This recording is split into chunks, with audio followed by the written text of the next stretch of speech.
Hey everyone, this is Friedel Hakureja Rave, and I'm here with my recap and review of The Gilded Age Season number 2, Episode number 2, which is titled Some Sort of Trick. And I really enjoyed watching the premiere episode. It laid the groundwork for a lot of drama that's gonna unravel as the series continues. And I'm not really.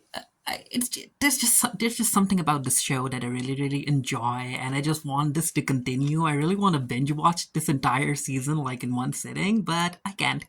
Anyway, so coming to episode number 2, it opens up with Berta being very angry at Gladys, and apparently Gladys doesn't want to go with Berta to Newport, and she asks George to talk to Gladys, and George is like, okay, fine, I'll see what I can do, and I continue to like their relationship dynamic. They both love each other, and George understands what kind of woman Berta is. He gives her space to do what she wants, and she ends up and she in return supports him in everything. And it's a nice, healthy relationship if you think about it in a way.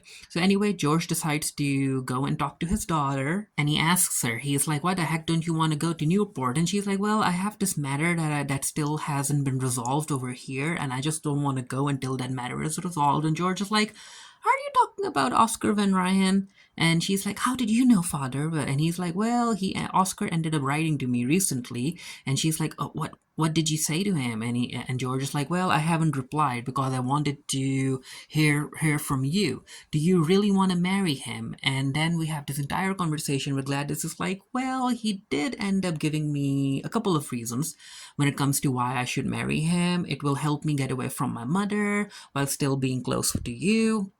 He has some money, he has a family name, and he will give me freedom, and he makes me laugh." And George is like, "Well, while all of these are good qualities to look for when you wanted to get married, however, the most important quality that I want for you to look for is whether or not you're in love with that man." And Gladys is like, "Well, a lot of people do end up marrying because of convenience." And George is like, "Well, I don't want that for you, daughter. So really think about it. And as far as I'm concerned, you can do a lot better than Oscar Van Ryan." And this is where Gladys is like, "Okay, fine. You can go talk to him, and you can basically say no to him." And I'm like, again, Oscar keeps on getting rejected. We get this scene where it turns out that Jack ended up waking up late, and the cook allowed him to sleep, and apparently his alarm clock didn't work, and everyone is like, "Well, yeah, these alarm clocks, they don't really work." And Jack is like, "Well, I'm gonna figure out why they don't." And I guess that's what's gonna make Jack rich or something. Let's see. Miriam tells her aunts that Miss Scott wants to come back and she is ready to work for them again, and Ada and Agnes are happy to have her back. And as they're talking, it's time for Miriam to go and teach her art class, and it turns out that the cook has been packing lunch for her, and that comes as a surprise to Agnes, and she's like, "Okay, so everyone was involved in this weird secret, only I didn't know. What's that about?" And it turns out that even though Agnes and Miriam had a yelling match in the previous episode, Agnes has she's still allowing Miriam to do what she wants, and I think Miriam appreciates that. We get a scene during her art class, and I think the young girl's name is Frances or Francesca or something. I don't know. There are a whole lot of characters for me to remember their names. I even forgot Jack's name when covering the previous episode. But yeah, she's Miriam is like, "You know what? Even though it's important that all of the students try and capture the still life, the bowl of fruit, what I'm looking for is basically your vision, what you see when you're drawing a bowl of fruit." And she tells Francesca or Frances that, "Hey, it doesn't matter. You can try again next week." It's time for everyone to go home after school, and this is where Francis's dad comes in to pick her up, and of course Miriam is there, and Francis is like, "Oh, Miss Miriam, we can give you a lift to your house, right?" And cousin Dershel is like, "Yeah, come on over, Miriam." And you know what? I like Miriam and Dershel together. I think that they'll end up being a good couple, but let's see what happens. It's time for Oscar to meet with George to talk about Gladys and his proposal, and ooh, the entire scene. George is like, "No, Oscar, no, Mr. Van Ryan. Even though you have finances, even though you ended up going directly to my daughter instead of talking to me first, I appreciate that, kind of, but the bottom line is that Gladys doesn't want to marry you, so please drop this. And I'm like, well, what the heck is Oscar gonna do? Is he gonna try and find another woman? Well, that's exactly what he does. We get the scene where Miss Scott ends up. Why am I calling her Miss Scott? Peggy, where Peggy ends up meeting Agnes and Ada, and Miriam is there too. And yeah, basically everyone is happy that she's back. And Agnes hopes that time heals the trauma, the emotional trauma that Peggy went through. Now, the premiere episode ended up mentioning a recently widowed rich woman, and we end up meeting her in this particular episode. Her name is Miss Blaine, Susan Blaine, if I remember correctly, and she wants to have her house renovated and everything. And of course, Bertha wants Larry to pick up that project. And I kind of knew that Susan was going to be older, but I thought that she was going to be a lot older. But yeah, she is older than Larry, but she's not like old, old. I think she's closer to Bertha in age. And Larry is immediately smitten by her, and I'm like, ooh, I know where this is going. Of course, Susan ends up agreeing that, hey, Larry is going to be the one who's going to take up this project. And apparently, her late husband liked small rooms. He wanted to save a lot of money. And she wants bigger rooms, more sunlight, and all of that stuff. And Larry is happy to provide, along with other stuff. So she decides to take Larry upstairs to look at the bedrooms, and this is where Bertha ends up having a conversation, and she gets to know that there's another rich man who ended up being, like, his wife died, he had a lot of money, and he ended up recently marrying, and apparently he lives in Newport, and yeah, Bertha needs to meet him. We get this scene where Jack is working on the alarm clock because he's trying to figure out why the heck alarm clocks don't work as they're supposed to. And after that, we have a scene with the cook and Bannister about how Bannister feels that Agnes might be a bit annoyed at the cook not telling her about Miriam's little secret about how she ends up getting packed lunch for school and all of that stuff.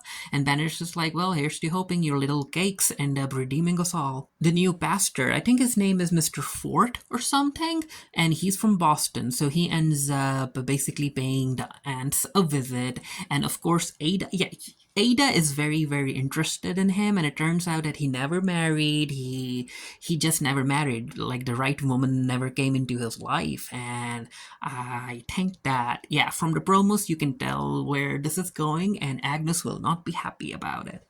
Ada wants Mr. Fort to continue coming to their house because she had fun, and Agnes is not a fan. Agnes is like, what happened to you? Did you take, like, pills to become a chatterbox? And considering how Agnes is, she wants everything to stay the same, and the fact that Ada might change because she ends up seeing the possibility of being in a potential relationship, Agnes won't be open to such a change. We have a scene concerning the union workers and the strike and all of that stuff, and George is trying to figure out a plan. And then we get this scene where Mr. McNeil he's trying to find the service entrance to the Russell house, and this is where, what was his name? Oh no, I forgot his name. But yeah, one of, yeah, him, I forgot his name.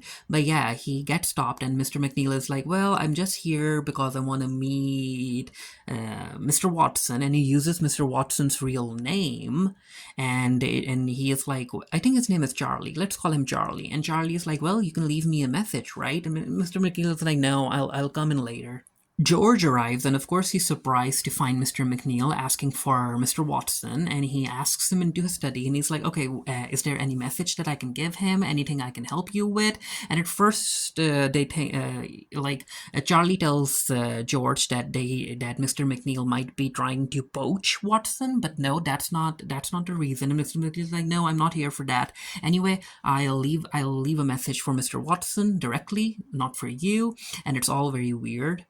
With Peggy coming back into the house, Agnes is like, you know what, Miss Armstrong? I don't want no trouble between you and Miss Scott. And Armstrong's like, well, I never began any trouble. And Agnes is like, oh, don't play with me like that. If you end up creating more trouble for Miss Scott, I will have to fire you. And that makes Armstrong cry because she's like, what the heck am I gonna do if you end up firing me? No one wants an old lady's maid like me. No one wants to train them.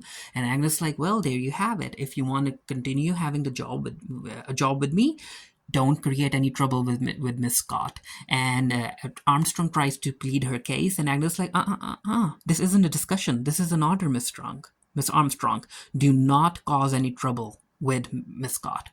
But I think that she's gonna cause trouble.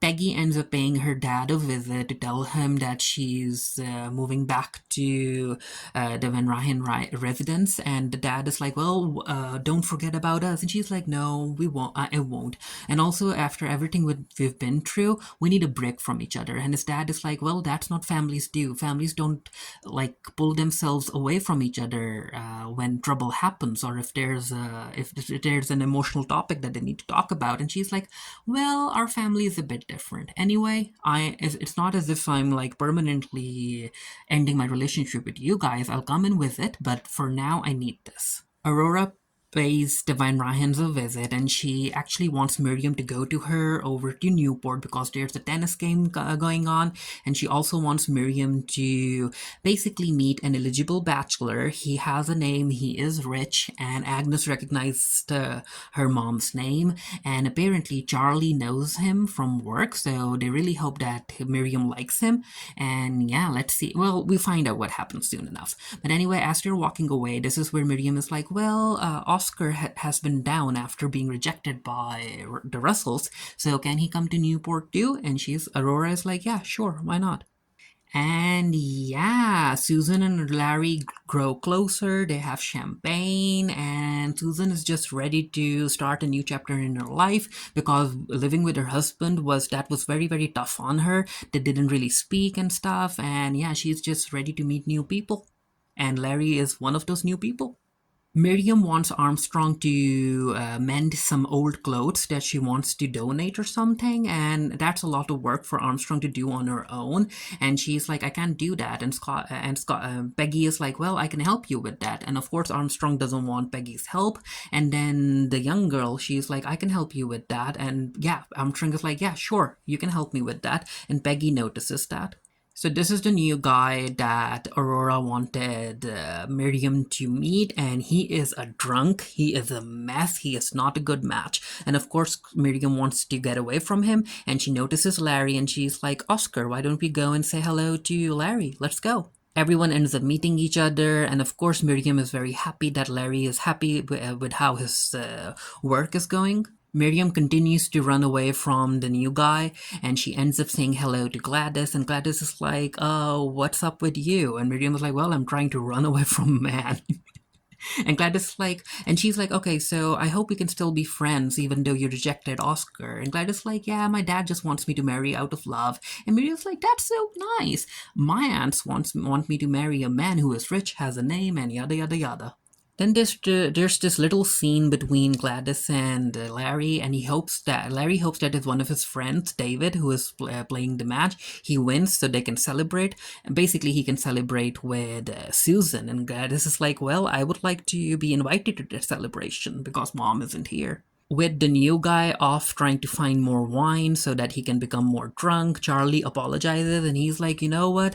He has never acted like that at work. I really hope that he was a better man, but I apologize." And Aurora's like, "Well, you can never actually judge a person's character because everyone has a lot of faces and everything." But yeah, they do apologize to Miriam for putting her through all of this.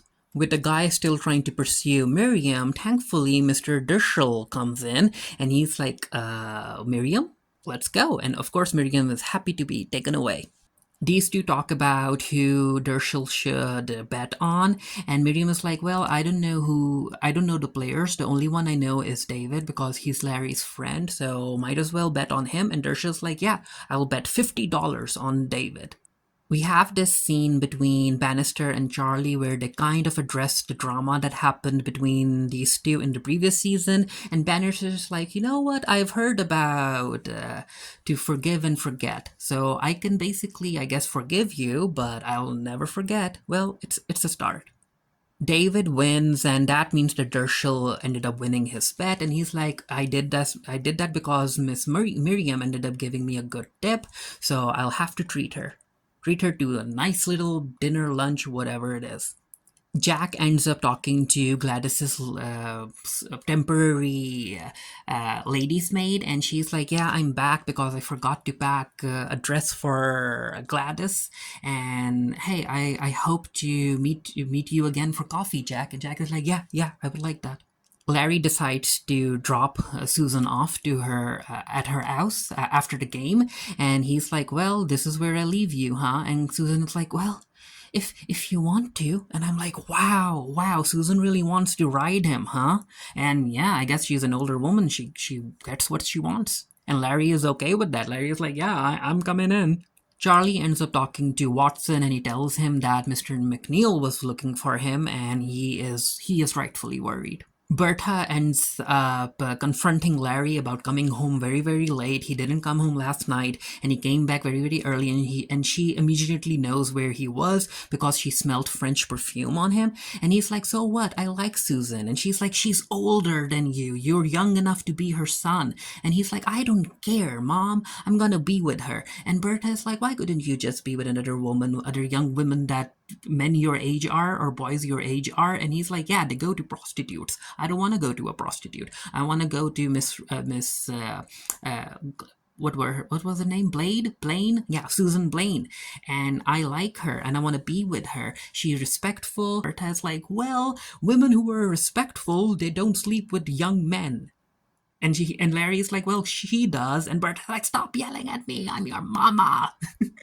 But yeah, it's clear that Larry won't stop seeing Susan, and that's gonna cause scandal. And Bertha, the last thing Bertha needs is another scandal while she's trying to win the opera house war. More scenes with George and this guy about the union workers.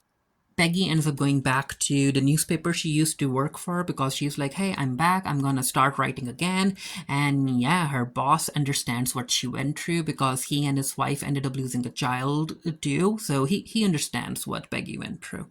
Russell ends up arriving to Newport as a surprise, and Bertha is, of course, very happy. However, she tells George about what Larry's up to, and and George is like, "Well, boys will be boys. Here's to hoping that this all fizzles out." However, I think what's going to happen is that Susan is going to lose interest in Larry once the project is done. I think that's what's going to happen, and Larry is going to have his heart broken. But let's see what happens. And George is like, "Well, Bertha, I need your help. There's this guy that I'm trying to basically have him agree to something, and I need you to invite him over and throw one of your parties. Will you do that for me, Bertha?" And Bertha's like, "Of course, I'll do anything for you, George." It turns out that the clothes that Armstrong gave to the young maid to help her with when it came to the sewing, it turns out that she wasn't able to do all of them. So Peggy decided to help anyway, and Armstrong doesn't like that, even though she says thank you to you, Peggy. And of course, Peggy doesn't appreciate her tone and her demeanor, and she's like, "You know what, Miss Armstrong, I don't have any quarrel with you." And Miss Armstrong's like, "Well, I have a problem with you. You should not be back in this house." And Peggy is like, "You know what? You know what? Even though I don't have an issue with you, I'm going to make it very clear. The last thing you need is to create an issue with me. This is a fight that you do not need." Watson ends up telling the truth to Charlie about who Mr. McNeil is and that he's his son-in-law and his wife is his daughter. And Charlie is surprised. He's like, "How the heck are you going to continue dressing up Mr. Russell? That's like, how is that going to be possible if your daughter is married to Mr. McNeil and all of that stuff?" And Watson's like, "Yeah, we'll figure something out, but keep it a secret for now." We have a very interesting conversation about whose side is going to be the winning side, and Berta is like, "Yeah, you have to pick a side, right?" And he's like, Not necessarily. I don't have to, but I think that you're still gonna win, Mrs. Russell. So let's see how that plays." I mean, we all know how the Opera House War went. And we are introduced to a new character. Her name is Maud. Apparently, she lived in France. And yeah, this is who Aurora wanted Oscar to meet. She is extremely rich. And of course, Oscar is like, "Yep, another target." And if she ends up and then and if she ends up being revealed to be queer too, and then these two end up being each other's beards, well, good for you, Oscar. Now, apparently, there's some sort of secret concerning Maud's true heritage, her parentage. Apparently, her father isn't her real father and all of that stuff. And hey, Oscar doesn't care. Oscar really doesn't care. So the guy from Newport, he's still trying to court Miss Miriam, and Miss Miriam does not have time for him. And thankfully, Dershel asks her for a dance, and Miriam's like, "Yeah, I would have danced with you, but Mr. Dershel has already asked for me to dance with him. So bye bye." And the episode ends with the reveal about who the new wife of that old rich guy is, and it turns out that it's Bertha's ex-lady's maid. Surprise! Yeah, Larry is like, "Welcome to America. This is what happens." Now, this is gonna cause a lot of drama because if you remember, she tried to seduce George, and wow, and George was the reason that Berta like basically fired him. And oh wow, this is gonna be bad, especially if Berta realizes what she did. But hey, again, as Larry said, this is Welcome to America. Very different from Downton Abbey when it comes to jumping up in class and everything in society. And yeah, George, Larry, and Gladys are all looking towards Berta. They're like, what? How are we gonna address this?" And Berta's like, "We won't say anything here. We'll wait until we get home. We'll think about it, and then I'll tell you all about how we address this, if we address this, because it happened. This is the thing that Berta will have to handle." And yeah, and she also wants to defeat Miss Astor with the opera house thing, and she needs the old rich guy. But yeah, I'm really excited. I'm really looking forward to seeing episode number 3, especially because of the drama involving Berta, and especially because George probably got a flashback to what really happened. And also, the Van Ryans are supposed to be siding with Miss Astor because she wants to meet them and talk about the opera house and everything. So that's going to cause more tension between the Russells and the Van Ryans, with Miriam stuck in the middle, I guess. But yeah, that was a very enjoyable second episode of The Gilded Age season number 2. Let me know what you thought about it down in the comment section below. Let me know what you thought about the reveal at the end. And do you think that Mr. Dershel and Miriam is gonna work? Let me know. And until next time, stay happy, stay safe, stay blessed. See you guys later.